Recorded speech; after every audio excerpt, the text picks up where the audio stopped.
tous, désolé, j'avais oublié le micro. Alors, bonsoir YouTube, j'ai redémarré la VOD parce que j'avais oublié le micro sur le côté. Alors, les mots-clés, libvirt-d, conteneur, vagrant, voilà.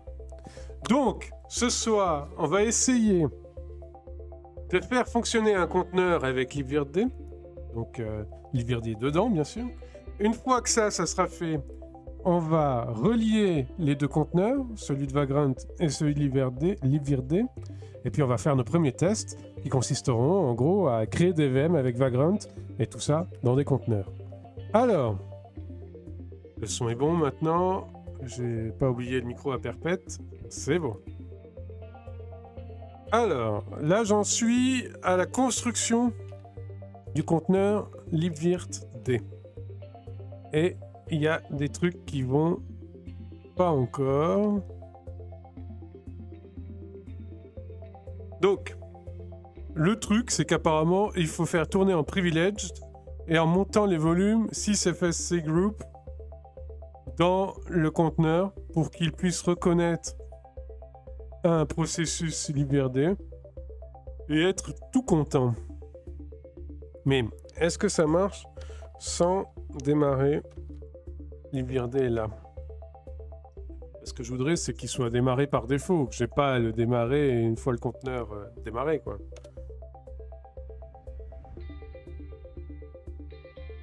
Il se démarre avec le conteneur, ce que j'aimerais.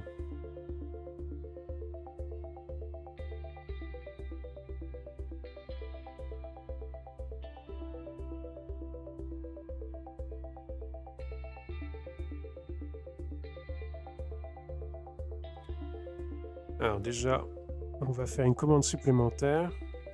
Je veux voir les processus qui tournent dans ce conteneur. Vu qu'il est en systemd, il peut y avoir des démonisations à tout va dedans et je réduire au maximum. Moi, ce qui m'intéresse, c'est tout ce qui est relatif à libvirt.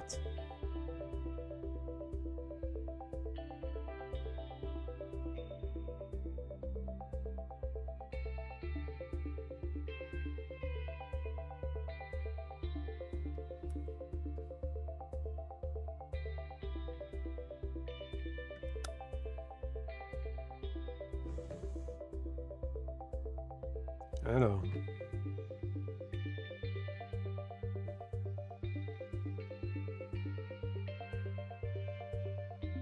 Qu'est-ce que j'ai fait? Ah, mais j'ai reconstruit... Pourquoi je construis le conteneur Vagrant? J'ai dû cliquer à côté.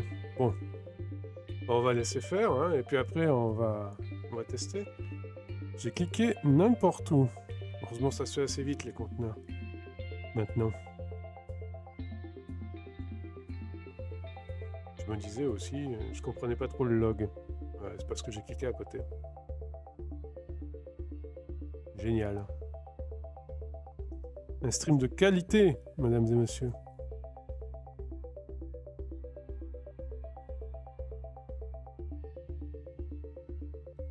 Donc là, on veut vérifier que libvirt-d se démarre bien avec un Docker run. Donc en gros, on veut vérifier que systemd se démarre bien dans le conteneur. Voilà. Et qu'il démarre bien libvirt-d. Je ne suis pas obligé de faire ça. systemctl start libvirt-d. Et après, là c'est en interne. Et après, je voudrais avoir un libvirt-d qui communique avec l'extérieur pour pouvoir le commander depuis l'extérieur. Parce que l'idée, c'est que Vagrant n'étant pas dans le même conteneur, il faut qu'il puisse commander libvirt-d depuis l'extérieur.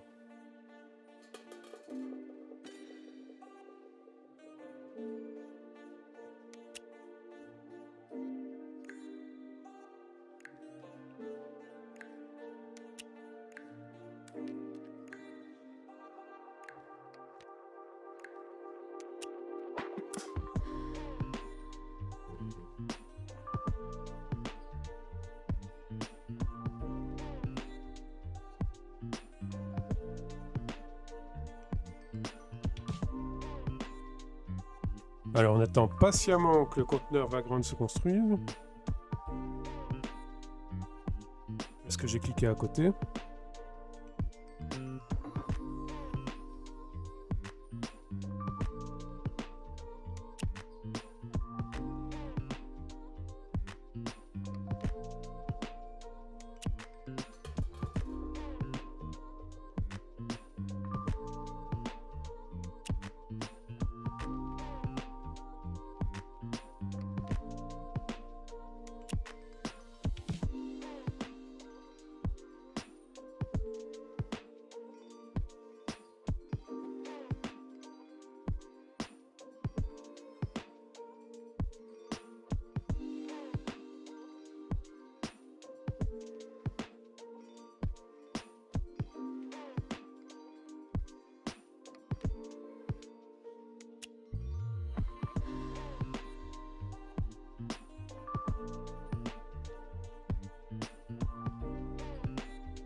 On attend tranquillou.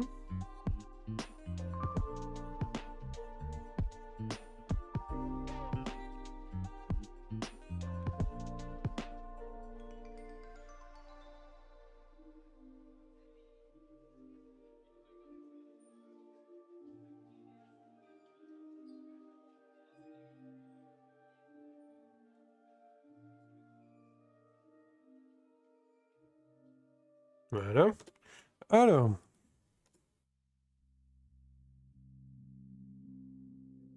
Un petit test. Voilà.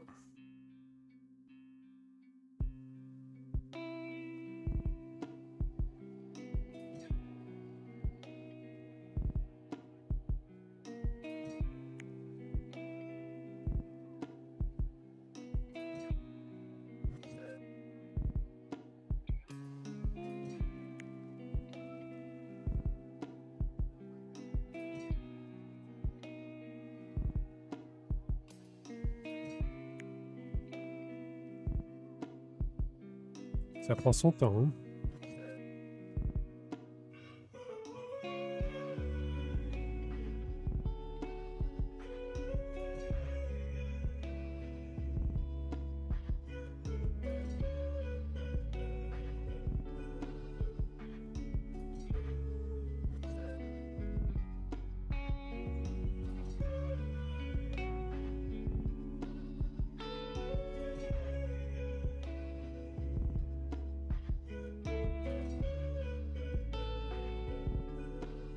Allez, allez hop hop hop.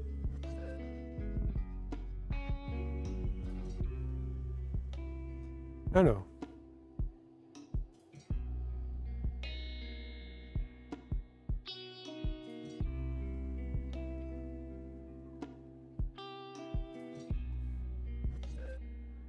Donc il y a bien quelque chose. Ouais, regardez, tout marche bien.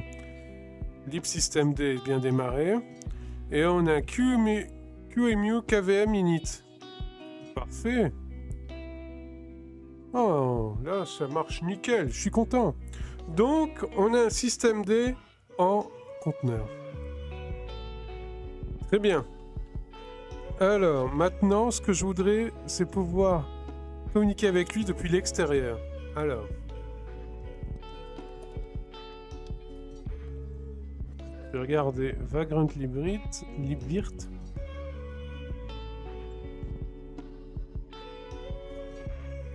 Donc c'est Libvirt Default URI.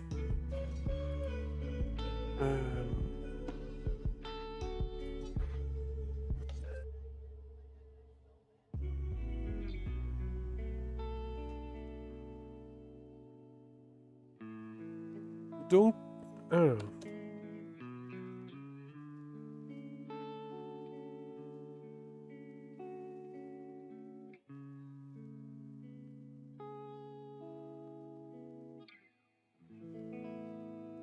Je voudrais voir la tronche d'une adresse avec ce Libvirt Default URI. Qu'est-ce qu'ils mettent là-dedans?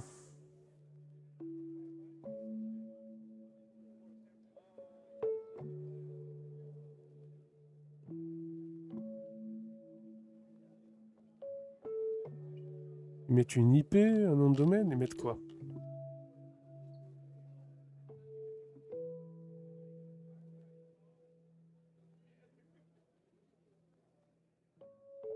Ah, là j'ai quelque chose. Alors, QEMU plus TCP.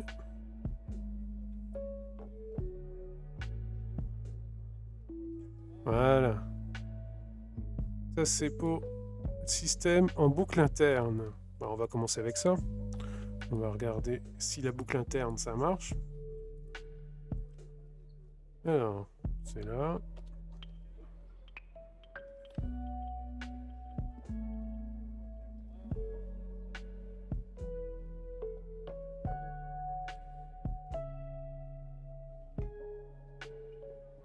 Et on fait quoi? Un virc là? Virc ça?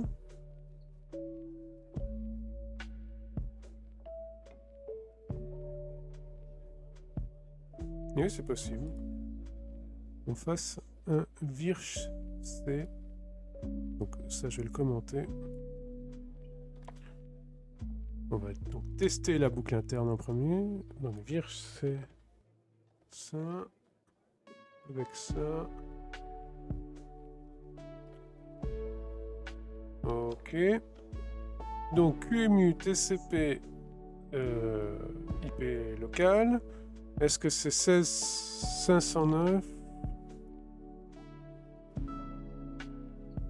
16509 TCP, c'est bon. Donc on va tester ça. Et puis après, on fera boucle externe. C'est-à-dire, on prendra un virch qu'on installera dans l'environnement de test. On verra.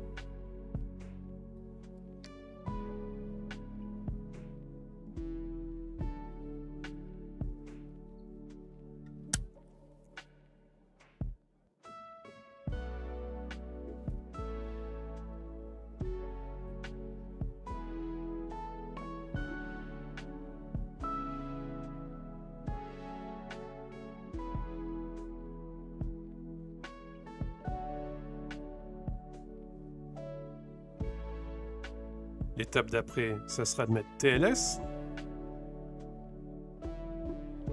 Et puis commencer les premiers tests avec un vagrant file. Un ou plusieurs vagrant files.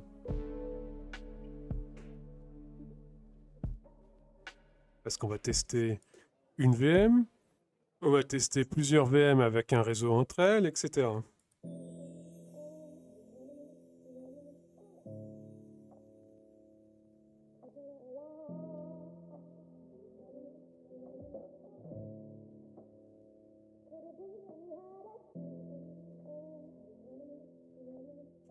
Ce qui est intéressant, c'est de voir si le volume ici, vu qu'on est dans un conteneur, le volume chargé ici, c'est celui de l'host. Ah, attendez. Connection refused. Ah. Donc QEMU system, ça va.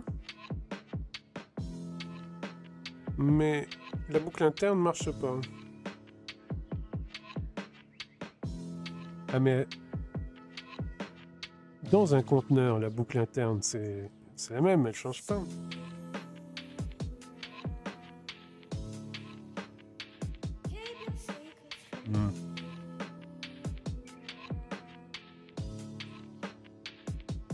Alors attendez.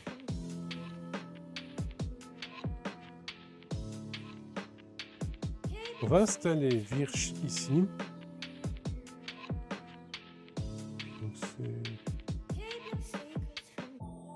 Virt install, je crois. Regardez.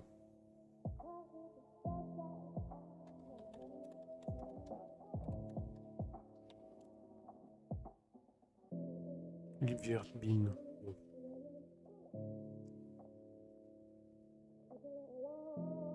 Alors ce qu'on va faire, c'est le premier Docker Compose. Donc on va faire un dossier Compose.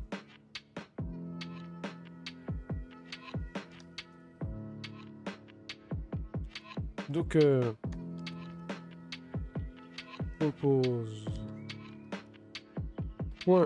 .yml et dedans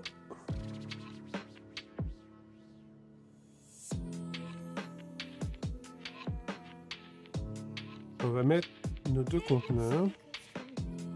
Alors c'est pas ça du tout les environnements, ça non plus.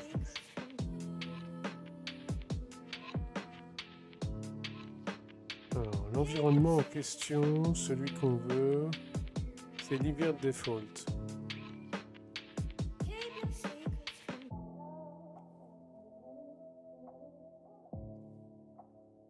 Ok. Hop.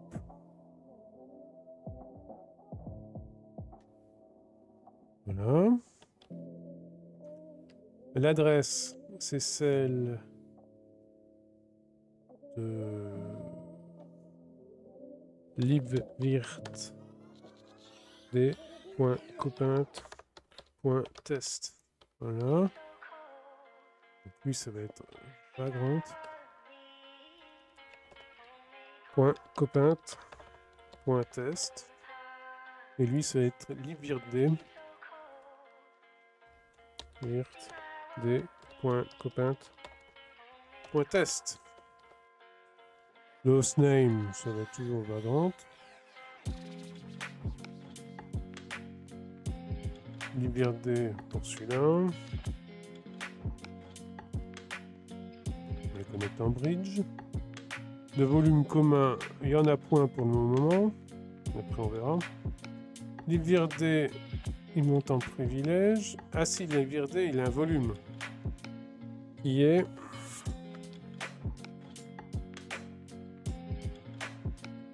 celui-là.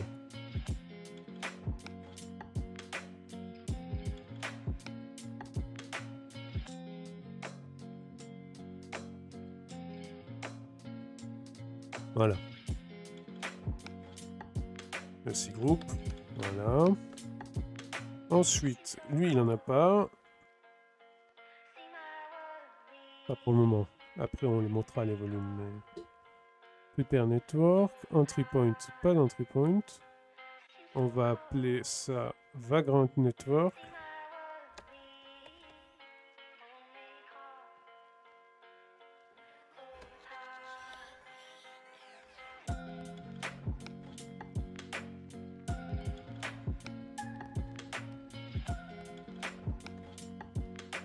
Voilà.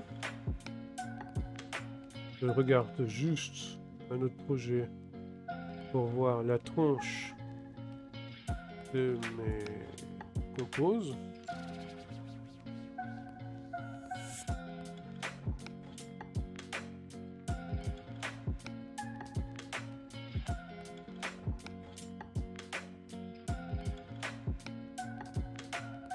Le driver bridge, tout ça, ça a l'air ok. Alors maintenant, les images, ça va être copaint, conteneur vagrant.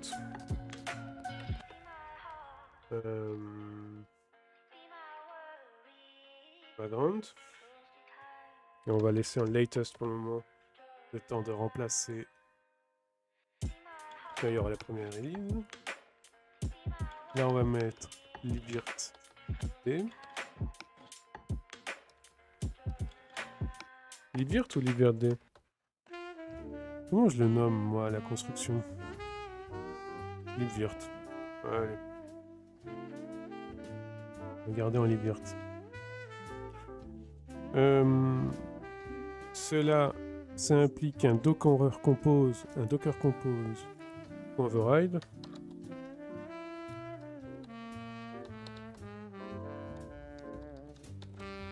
.yml.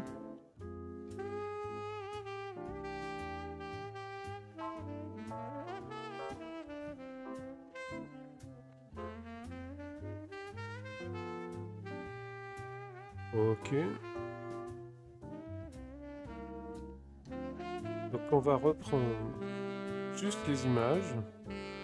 On va override avec leurs archives locales. Alors, ça on s'en fout. Ça, pas besoin non plus parce qu'elles seront pas longues. Les archives locales. Donc les archives locales, c'est .libvirt local. Pour celui-là. Et copain de vagrant local.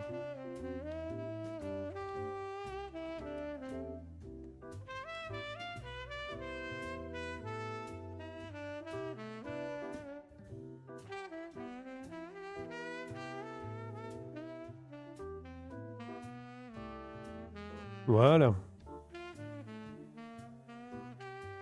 Bon, tout ça me semble ok. Donc on va run.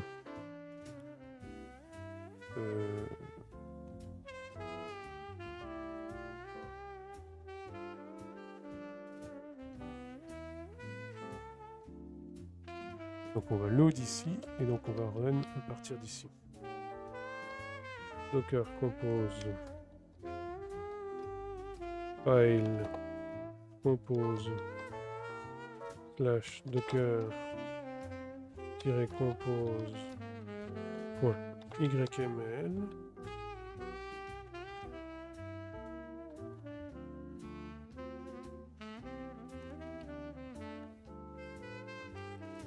File compose slash docker compose .override.yml slash, enfin plutôt backslash en l'occurrence.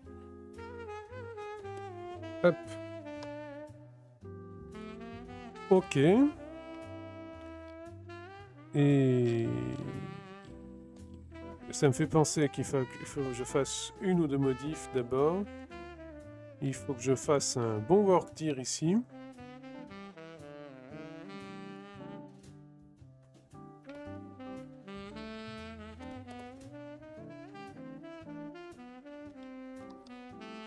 Le workdir il se note comment? Comme ça je crois. Alors c'est home user binary workdir. Voilà. Et il faut donc que je le construise.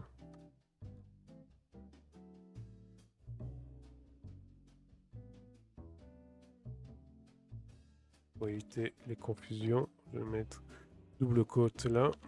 Voilà. Je me rappelle plus la syntaxe exacte du workdir, mais je pense que c'est ça. Alors, je vais noter là. Create.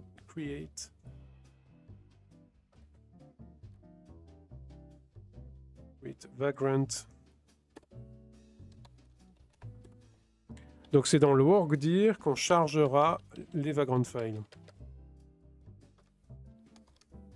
Par point de montage, bien sûr.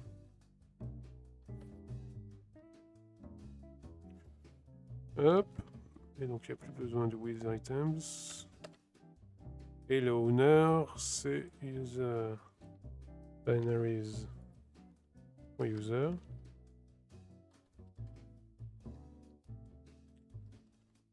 User binaries.group. Ok.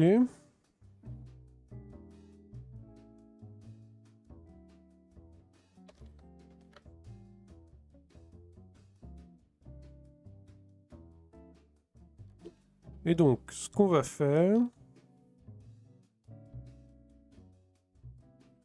c'est de faire un volume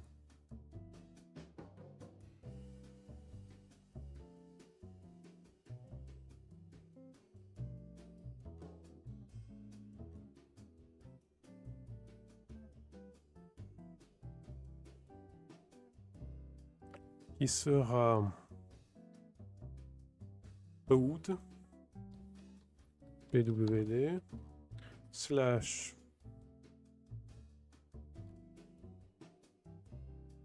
assets slash test slash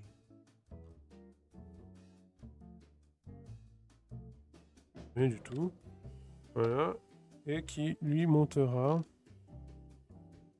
dans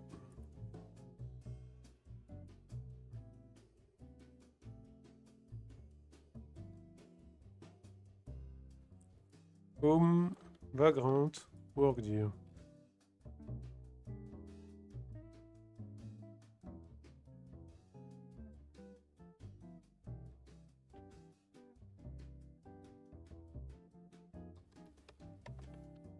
Ok.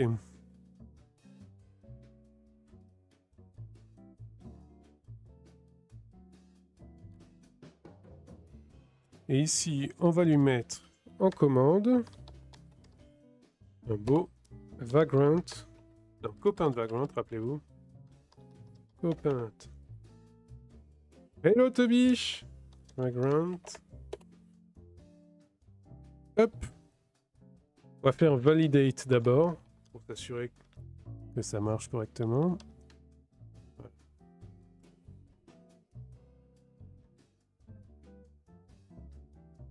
Donc, ce qu'on va faire là, c'est d'abord déplacer notre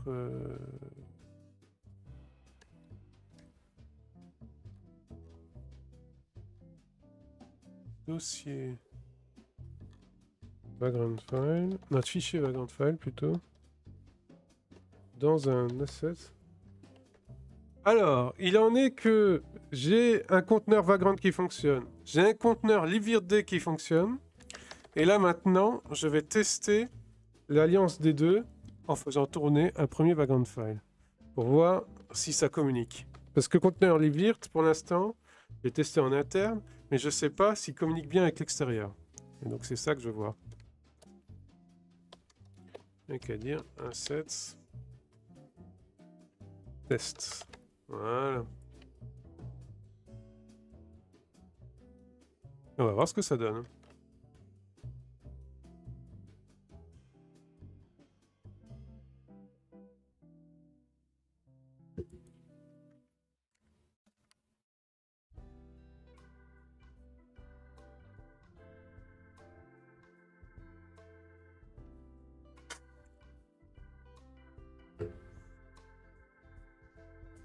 Parce que tout à l'heure, j'étais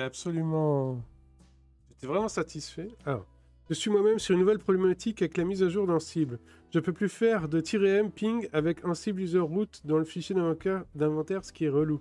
Ah. Ah.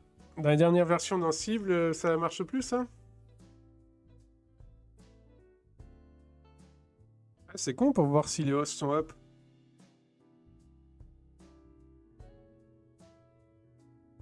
Hmm. Ah.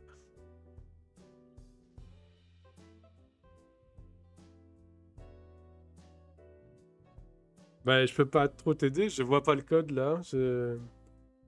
Et je connais pas ton infra. Ok. Mais cherchons ensemble alors. Et codons ensemble. Alors, cannot create directory assets test file exist. Ah oui, il y a déjà un dossier asset test.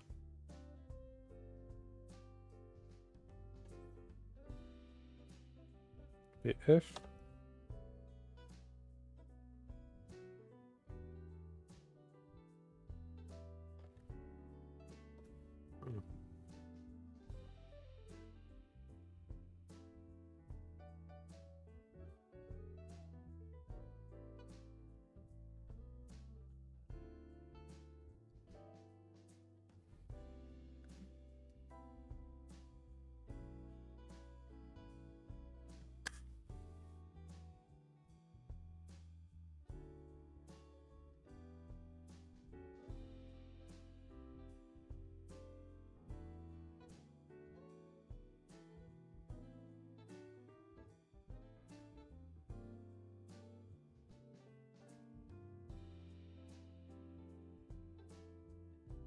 Alors.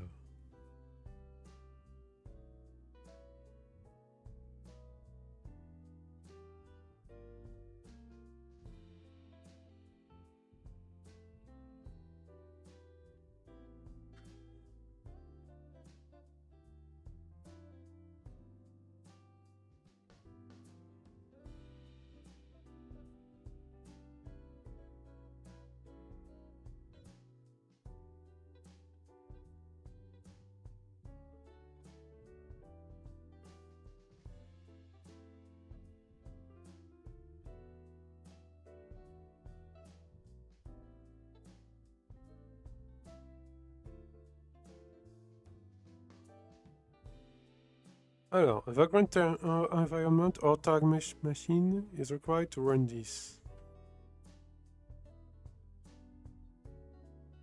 Ah. Tu veux utiliser Virch? Ben, pour mes tests, je les ai fait avec Virch pour voir que, alors, que le système D et libvirt fonctionnaient bien. Et ça fonctionnait bien. Maintenant, l'idée, c'est de connecter les deux.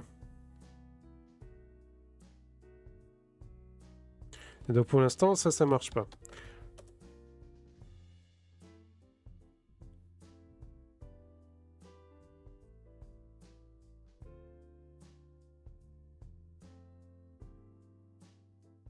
Mais... Ah, mais j'ai fait des modifs et j'ai pas reload ici. Ouais, donc d'abord, il faut que je reconstruise les conteneurs pour créer les bons répertoires. C'est un conteneur background.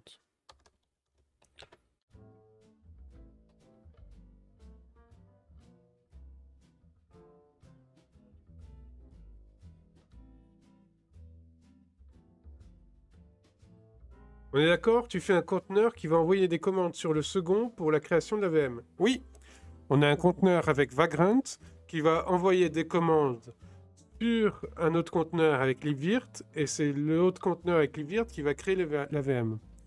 Parce que libvirt, tu peux le commander à distance. Alors, je vais refaire mes conteneurs. Je peux le commander à distance avec cette option-là. Là. Libvirt Default URI. Donc tu fais QEMU plus TCP si tu veux commander en TCP, slash le nom de domaine ou l'adresse IP du conteneur auquel tu vas accéder. 16509 c'est le port, slash système, et c'est bon. Système ou session, ça dépend comment tu veux utiliser l'IVERT.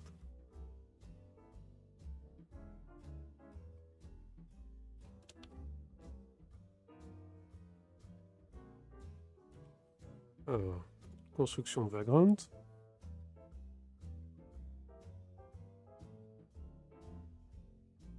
Et construction de l'IVIRT. Chelou la commande QEMU plus TCP. Alors, je suis pas encore assuré de cette commande, mais j'ai regardé des exemples. Ouais, QEMU plus TCP, c'est-à-dire accéder à l'outil QEMU en TCP, quoi. Parce qu'on peut accéder en TCP SSL. Tu as déjà testé dans un autre contexte que ce que tu fais? Non. J'ai gardé juste des exemples. Et on va débugger là.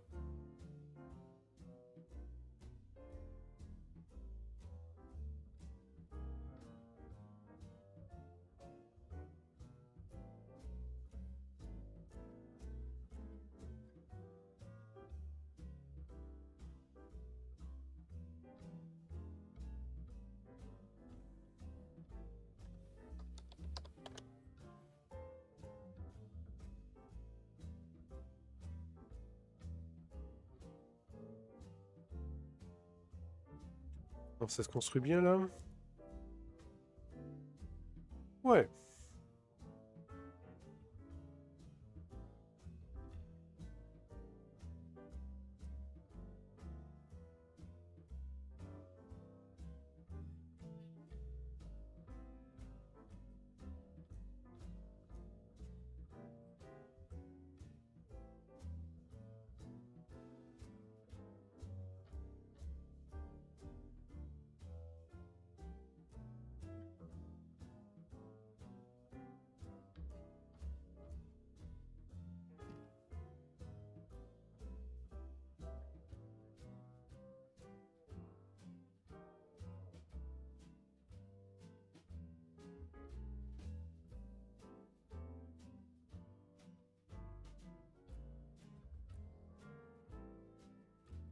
Pour résumer, je pourrais donc mettre un libvirt QEMU KVM sur une machine et commander avec mon PC et virch des VM sur une machine distante. Oui, normalement oui. Après, il faut juste que je trouve la bonne syntaxe, mais oui.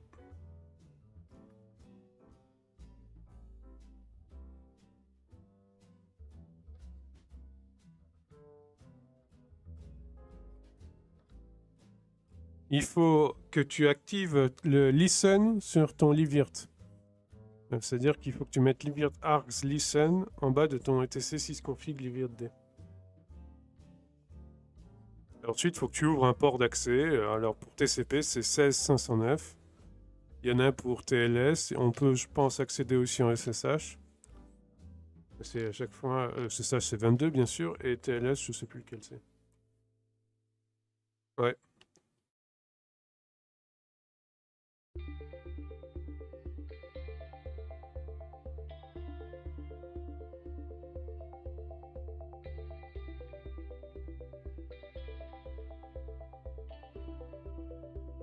Oui, bien sûr. TLS possible. Forcément. Et donc c'est l'étape d'après. Nous, là, je fais mon test avec TCP, et juste pour voir si ça marche, et puis après je ferme le port TCP et on fait que du TLS. TLS, c'est 16514 le port. Donc là, tu vois, je vais ouvrir listen TLS en mettant à 1, TCP à 0. Et voilà. Je vais regarder toutes les configs de libvirt.conf. Voir ce que ça nous offre.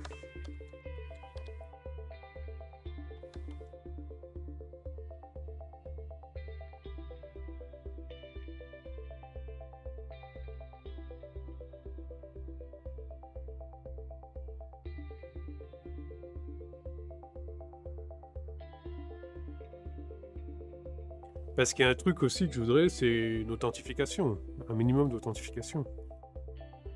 Au moins un token qu'on passe de l'un à l'autre.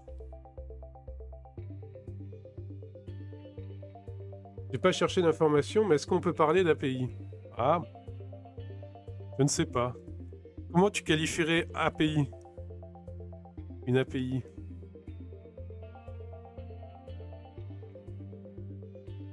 Listen address.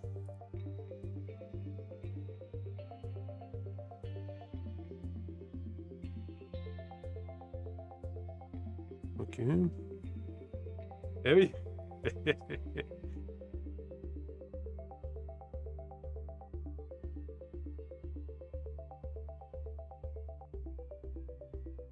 Authentication. Ah. SASL. Oh, c'est touffu. SASL à mettre en place. Pas simple. Et Polkit. Oh. Qui reçoit des requêtes HTTP et qui exécute des actions préprogrammées. Ouais, mais c'est pas en HTTP. C'est pas du REST, si tu veux. Hein. C'est dispo par TCP. TLS, je sais pas quel mécanisme est derrière. Mais c'est pas du HTTP. Hein. Unix.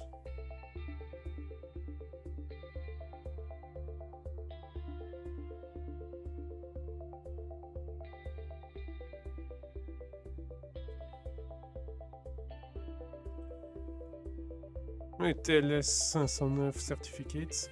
Est-ce que TLS, on peut avoir le client hôte? Parce qu'il faudrait avoir le MTLS.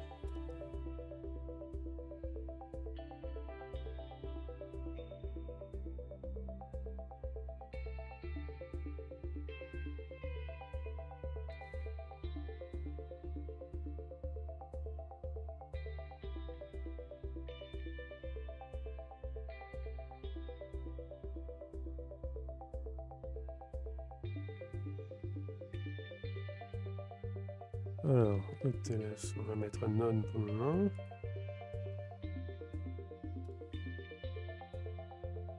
On va voir ce que ça donne. Première étape, ouvert à tous les vents, sans authentification. Et puis on va sécuriser ça.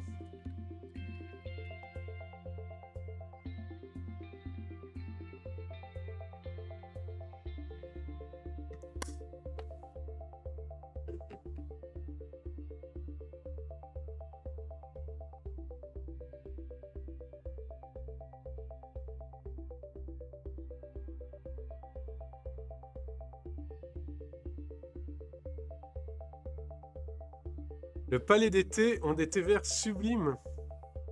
Oui, j'aime bien le thé. Ouais. Tu fais de la pub pour le palais des thés.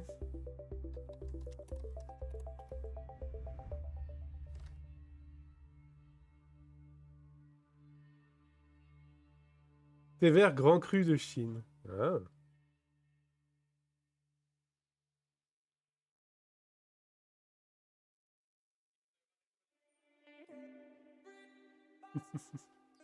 Bah écoute, le matin, c'est un petit thé là-dedans.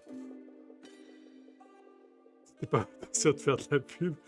C'est pas grave.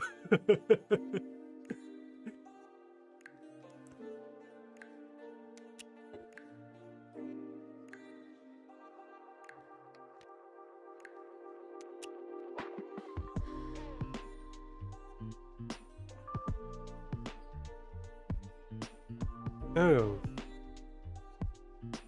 A vagrant environment or target machine is required to run this. Mais il y a un vagrant environment. Ou alors j'arrive pas au bon endroit. Alors. Non, assets test.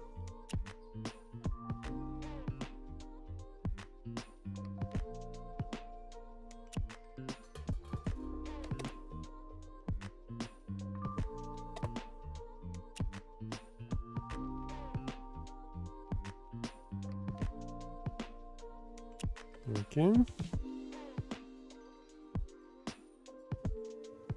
Et là, je voudrais voir ce que tu vois dans ton chemin.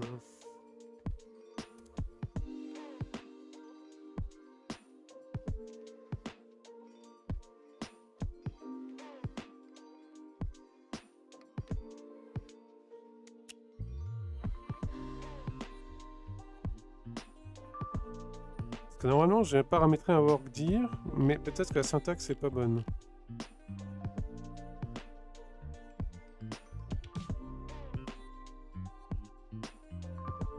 Peut-être qu'il faut pas ça.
Alors la semaine prochaine, je vais faire des streams de 3 heures au lieu de 4, parce que c'est un peu 4, c'est un peu beaucoup. Donc à partir de 17h30 au lieu de 16h30. Et je ferai que lundi et mardi, parce qu'après, c'est Noël après. Et donc lundi, mardi, et je reprendrai la semaine d'après à partir du lundi.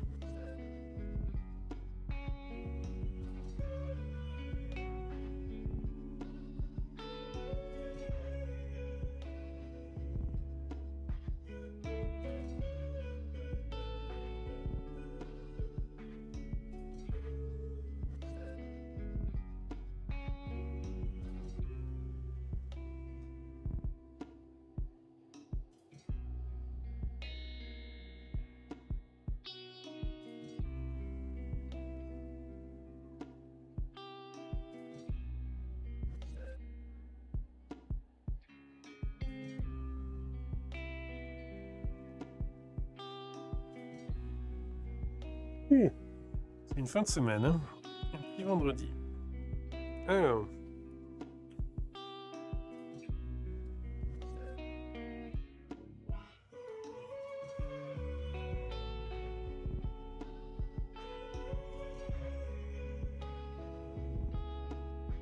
C'est comme ça qu'on note, je crois.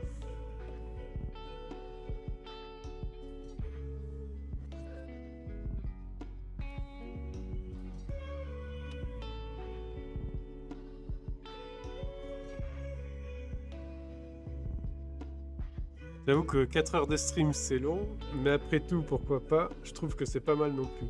Il y a un côté convivial. Oui, c'est sûr. Mais pour moi, c'est intense, parce que je dois à peu près être présent avec toi et les autres followers.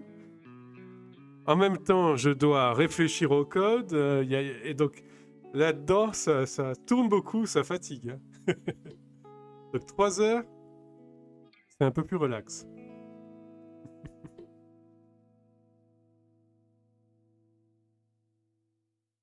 Parce qu'en fait, j'essaye de pas trop m'épuiser parce que je veux faire un rythme sur plusieurs mois. Donc il faut que je tienne la cadence. Et donc, si je me rends compte que 4 heures, c'est un peu trop, il faut que je baisse un peu, quoi. Vaut mieux que je privilégie sur la durée. C'est pas un sprint, c'est une course de fond. Je serais pas étonné que ce soit un modèle de faire ensemble qui se développe. Ben, je pense, ouais. Ouais. Je pense qu'il y a quelque chose à faire là-dedans. Par exemple, le jour où je publie le code, parce que j'aurai les outils pour pouvoir le faire correctement, peut-être que toi ou d'autres, vous pourrez voir et interactivement modifier des trucs, me voir modifier des trucs et les monter directement et tout. En passant par GitHub ou gitlab.com ou ma forge logicielle.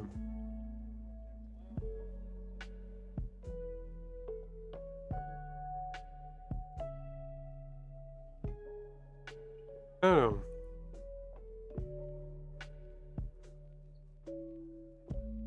Et même pour apprendre pour les débutants ou professionnellement. Ouais, ouais, ouais.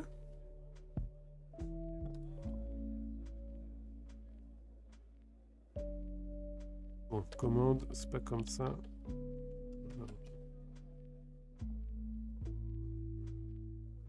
Bon, j'ai pas encore fait beaucoup de télétravail, donc je me rends pas compte.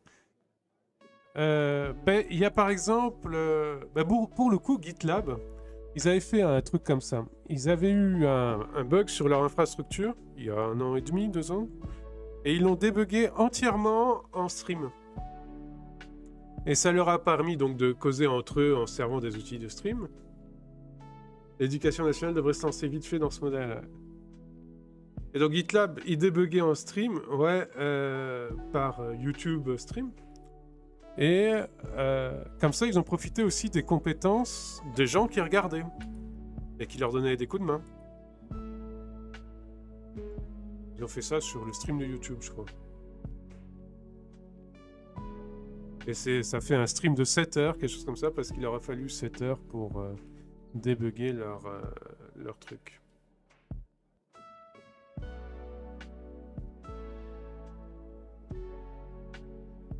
C'est marrant, sur YouTube, j'ai jamais vu vraiment.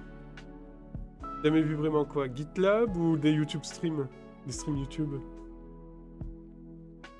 Parce que GitLab, ils ont une chaîne YouTube, mais... Et ils font des... Ah, du stream. Bah, GitLab, justement, ils font du stream. Je crois qu'ils en font moins maintenant. Ou alors, ils sont peut-être passés sur Twitch. Mais il y avait une période où j'avais toutes les réunions marketing, les réunions techniques et tout ça de GitLab en direct sur YouTube. J'ai regardé une fois ou deux, on était 3 à regarder. C'est-à-dire un poil plus que là, pour moi. Mais pour une boîte comme GitLab, c'était quand même pas énorme.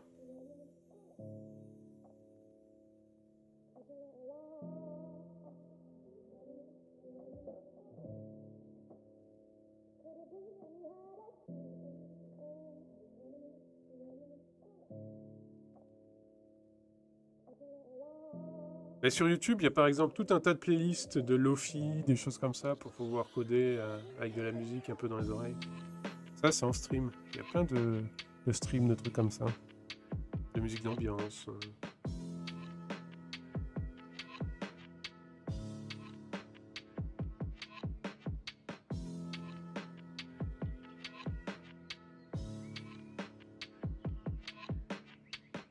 Alors...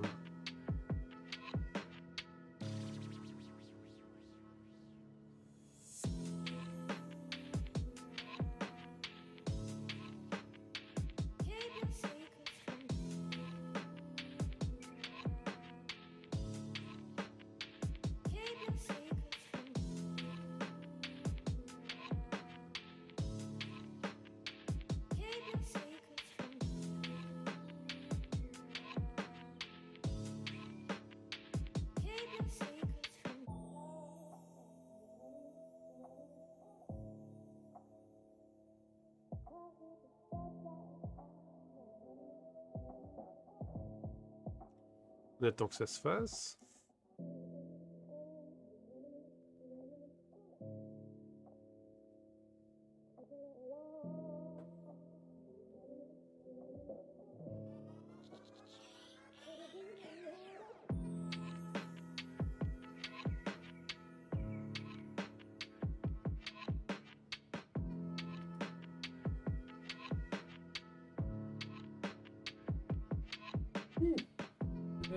Vivement le week-end. Hein.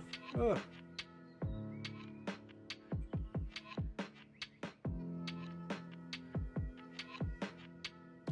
Désolé, ça baille. Hop.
Allez, on va retester.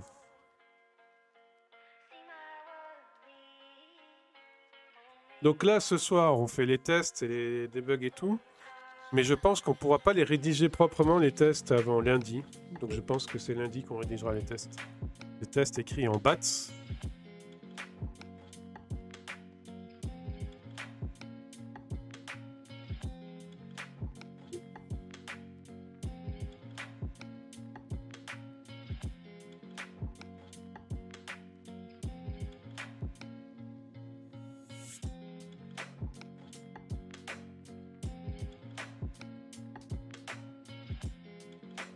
BATS, tu connais pas? BATS, c'est l'outil de test unitaire pour Bash et pour les autres shells.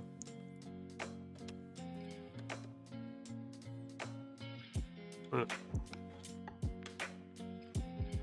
BATS Automated Testing System. Tu vois, ça permet de faire des tests pour du shell. Ouais. Et donc moi, je m'en sers pour tous les systèmes qui ont aucune interaction humaine et qui sont pas des API. Et là, c'est le cas. Il y en a un autre dans un projet d'avant que j'ai fait en novembre, qui s'appelle HashiCorp Vault, là-dedans où j'avais fait un peu de BATS aussi. Et sinon, mon autre bibliothèque de test pour le comportement, c'est Cucumber, mais là, c'est avec des interactions humaines ou des API REST formalisées. Et j'ai une suite de tests en InSpec. InSpec, ça c'est pour faire des tests d'état. Alors, error making connection to libvirt. Alors, connexion refused. D'accord. Bon. En tout cas là, cette fois, il a bien vu le background file. Donc ça, c'est bon. Donc on va revenir sur le débugage du libvirt.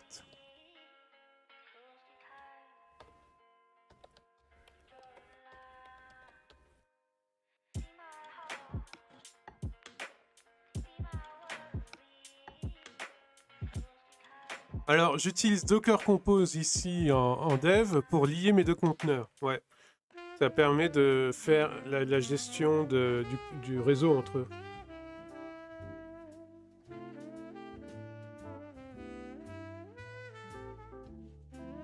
Oui, c'est le nom du conteneur qui fait office de DNS. Donc c'était bien libvirtd.copain.test. Mais il y a un autre truc là. Tu vois, libvird.copain.test. Et là, j'ai remis libvird.copain.test. Mais il y a un autre truc. Il y a peut-être un blocage, je sais pas, à la sortie. Est-ce que j'ouvre les ports? Oui, j'expose bien. C'est quoi le port 5900? Parce que j'ai vu dans de la doc 5900, mais ça sert à quoi?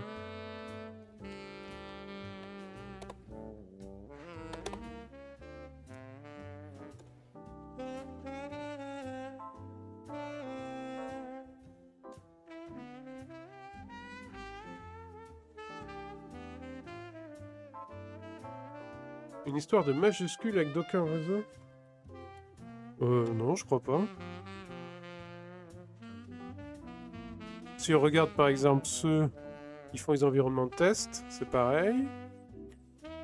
Tu as le DIND ici, qui est appelé ici en TCP. TCP Docker. Donc Docker, c'est le domaine de celui-là.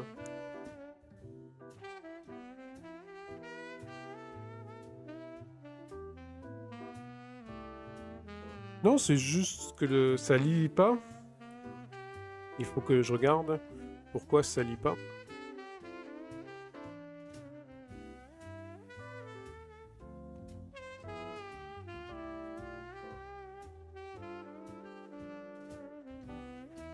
AS5900, c'est pour TCP, CHUDP. Ouais. Donc je vais le laisser ouvert.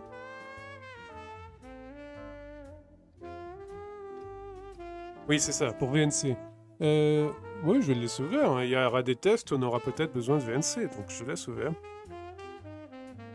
Donc on a VNC en 5900, 16509 c'est le TCP QEMU, et le 16514 c'est TLS pour QEMU. Donc ils sont tous ouverts. Donc en fait, il y a une histoire de fichier de paramétrage qui fait que ça veut pas lire. Déjà, je vais activer les deux, TLS et TCP. 16509.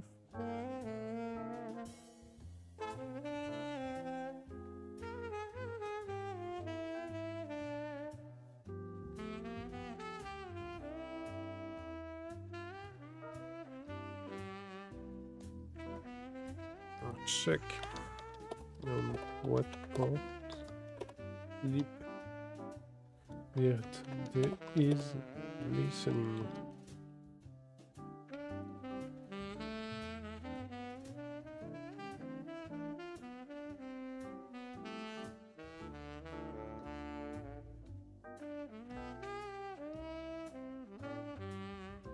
Alors si ton conteneur c'est conteneur name en majuscule, alors tu appelles conteneur name en majuscule sur réseau Docker. Ouais. Non mais c'est ce que j'ai fait. Regarde. Je vais te remontrer le truc. Donc là tu vois livird.copint.test tout en minuscule. Et là j'appelle bien livird.copint.test tout en minuscule. Donc c'est... Il se connecte bien... Enfin il se connecte. Il pointe bien vers le bon conteneur. Mais... Le port 16509, il donne rien, quoi. Donc c'est ça qu'il faut que je vérifie. Il y a peut-être un listen address à ouvrir.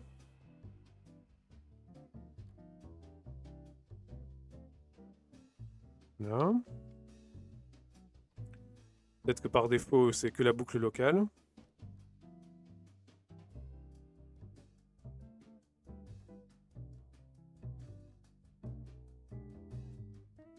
Ah. Peut-être qu'il lit pas listen option. Peut-être que ça, il le lit pas. On va voir. On va faire un PS. Aux grep libvirdé et voir sa tête. On va faire aussi un netstat. Et ça, il faut que j'installe... c'est IPTools 2. Je ne me rappelle plus exactement. Sur Ubuntu.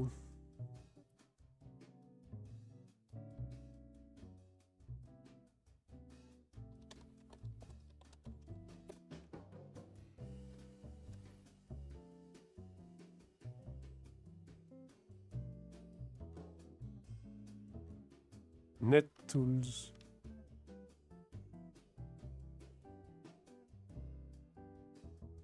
Ouais, c'est NetTools.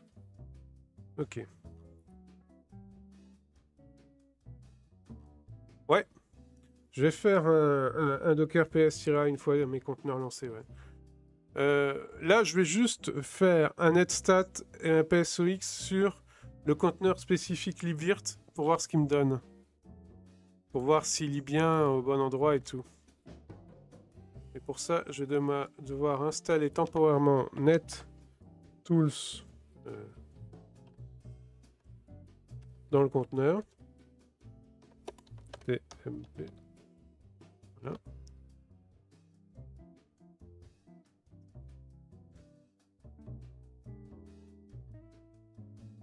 Attends, je vais faire un Docker PS là. Juste pour qu'on voit ce qu'on a quand même.